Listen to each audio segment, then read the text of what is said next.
Can America survive another Great Depression? We'll discuss that and more in this WNN report.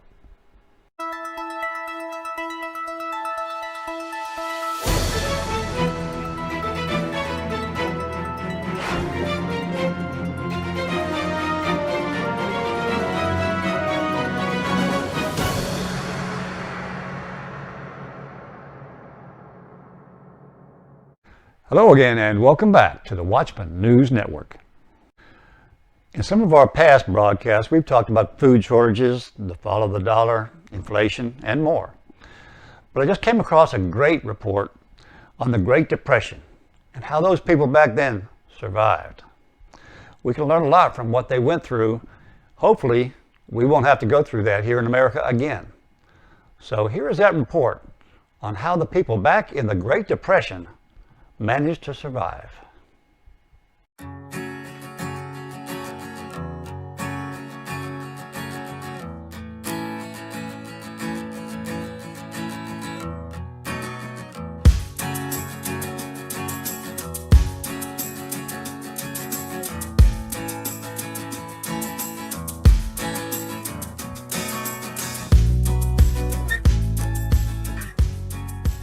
From 1929 to 1939 was something known as the Great Depression. Many of you have grandparents or great-grandparents that lived through that time period.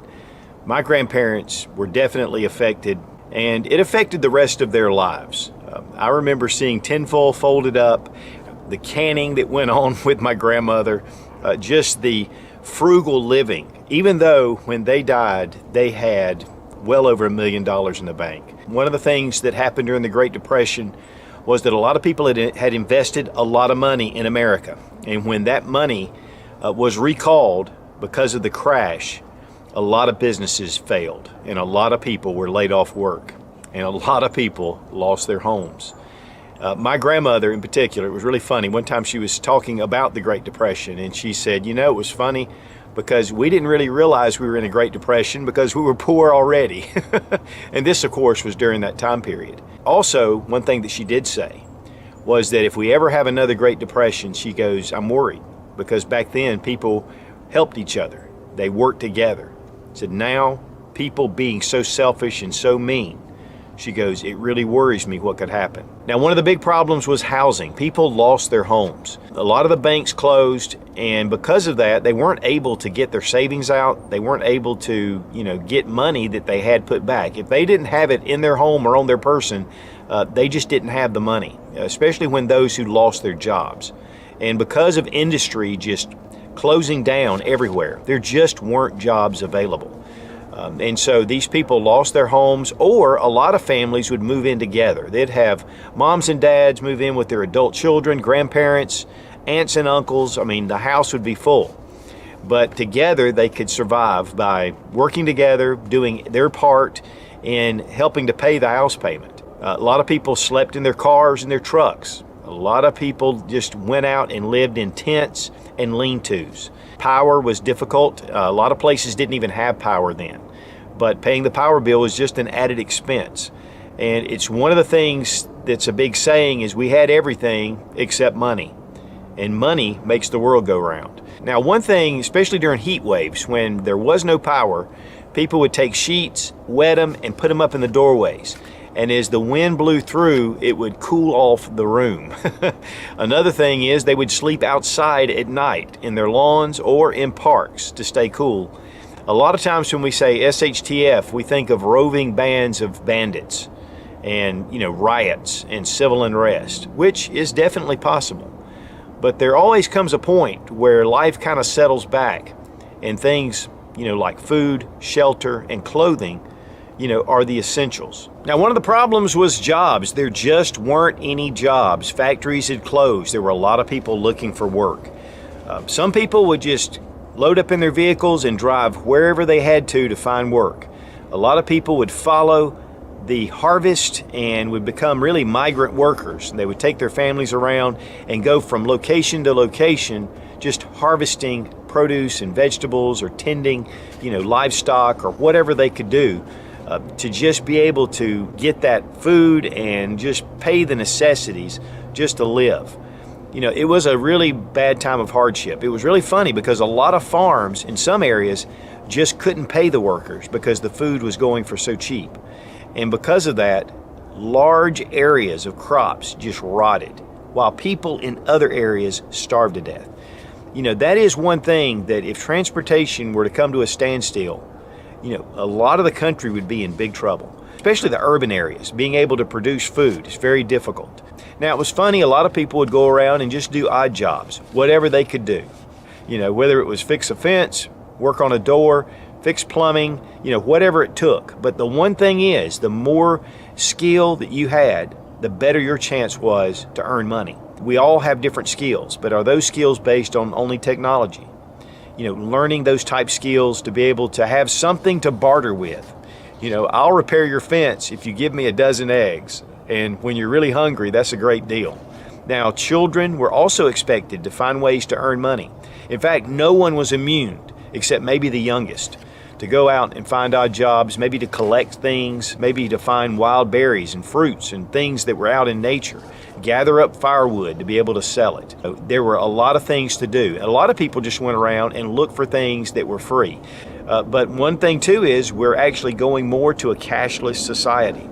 Many of you don't even carry cash in your billfold because that credit card or that debit card is so convenient. But guys, I'll tell you, and I've said this in a number of videos, having some cash put back is just like, it's better than money in the bank. There it is, you have it, and if things go south, you're able to at least have something to rely on. And it'll at least give you some time.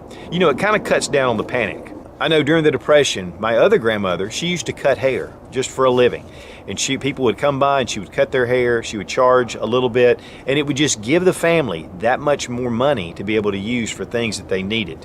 A lot of ladies went and started cooking meals for workers. And so the workers would come by and pick up the meals and pay her, and then they would be able to, again, help their family and to be able to get by. Now, because the Depression lasted 10 years, clothing began to be worn and tattered. Being able to put patches on clothes, being able to actually sew, to be a seamstress, to be able to make clothes. That is something that we have really lost, the skill that we've lost. And so being able to do those where you can repair the clothes, repair a lot of different things, but clothes in particular. One thing that was kind of funny is they would take the rubber from tires and use them to re-sole shoes. And having the equipment, the thick needles or whatever you need to get through that tire rubber to be able to attach it to a leather shoe, is something that, would be tough. And I think one of the things that is definitely something to take away here is having the right tools, being able to have the tools to repair and to fix things. Last but not least, food. And that pretty much goes unsaid, how important food is. But, our gardening skills have weakened. We don't garden like we used to. And it's very important to have gardening skills, even if it's just a small garden in your backyard that possibly you could expand. Another thing is with hybrid seeds, you're not able to reproduce seeds and reproduce those vegetables. So, having some kind of heirloom seed that you can harvest. A lot of times in the Depression, they grew huge gardens, and it takes a lot of food to be able to feed your family. And with that, they would take food that they had excess or surplus of, and they would trade it with maybe a farmer that had chickens or a farmer that had beef, and they would trade around, and it would help to kind of supplement their diet. A lot of people, though, really went hungry, and they just used whatever items they had. Depression soup was just whatever they could find and whatever they could put together. And sometimes the taste wasn't excellent, but sometimes the taste was really good.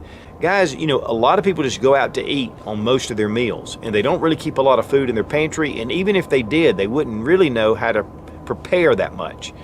One of the big things with the Depression was that a lot of the prepared foods, whether it was restaurants or even grocery stores, had very little as far as in prepared foods. They had the basics. And so learning how to use those foods, how to cook from scratch, is a big deal. It's something that really would be great to practice. Especially now that we have a lot of resources, we can do that and we can learn. Plus, it's just a lot of fun. Now, you may have a lot of long-term food storage, which we do, but being able to process that food is something that takes some skill. And really, you need to know how to take those foods, how to take those dried beans and that rice and be able to put it together to make it something palatable. Of course, one big thing was community gardens. A lot of times in parks and things like that, the city just opened it up and people would have their plot and they would grow vegetables. But also hunting and fishing. Guys, if you've never skinned a rabbit or a deer or whatever, that you're going out, or if you don't really know about wild edibles, going out and finding those wild edibles, now is a very important time to learn those things. So guys, there's a lot of resources out there. There are a lot of good books on the Depression, and I highly recommend you start reading some of those. Maybe just do some research into the Depression, see what really went on. It could possibly give you a lot of good ideas. A lot of times we have certain plans and ideas about bugging out or bunkering in and all this stuff, but we don't really get down to the nitty-gritty of everyday life. And guys, one thing I want to leave you with is one of the things that really impressed me about looking over all this with the Great Depression is that people helped each other. They reached out, they worked together, they did what they could. If they had a little extra, they were willing to give it to someone else and, to help one another. A lot of times in the prepper community and the survival community, we get very lone wolf minded. And guys, it takes a group to come together. You can't do it on your own. You've got to build a team. And guys, the more that you have together of good, solid people, the better off you're going to be. Well, as I said earlier, hopefully America will never go through that again, although it is very informative. Well, that's all for our report tonight. Until next time, I'm Brad Polk for the Watchman News Network.